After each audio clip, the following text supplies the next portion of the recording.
பல கோடி ரூபாய் தன்னுடைய சொந்த காசை முதலீடா போட்டு இந்திய ராணுவத்துக்கே பெருமை தேடி தந்த ஒருத்தரோட பேர் வைப்பாங்கன்னு நான் கனவுல கூட நினைச்சு பார்க்கலங்க. வணக்கம் மக்களே, இன்னைக்கு நான் எங்க இருக்கேன்னா SSLF சிட்டியோட ஒரு பிரம்மாண்டமான சைட் லான்ச்சுக்கு தான் வந்திருந்தேன். நான் போயிட்டு இருக்கும்போது எங்க ஆயிரக்கணக்கான மக்கள் வந்திருந்தாங்க. நான் இறங்கி பார்த்தேன், கால் வைக்க கூட இடமில்லாத அளவுக்கு நூற்றுக்கணக்கான வண்டிகள்ல ஆயிரக்கணக்கான பேர் வந்திருந்தாங்க. இவங்க அத்தனை பேருமே SSLF மூலமா ஒரு வகையில பயனடைஞ்சவங்க தான்.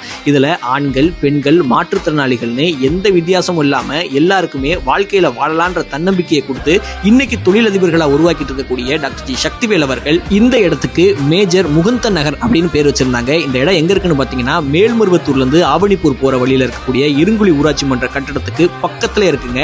இந்த இடத்தை சுத்தி கிராமப்புறம், அங்க இருக்கக்கூடிய மக்கள் வசிக்கக்கூடிய வீடு, ஊராட்சி மன்ற கட்டட அலுவலகம்னு சொல்லி எல்லா வசதிகளும் இருக்கு.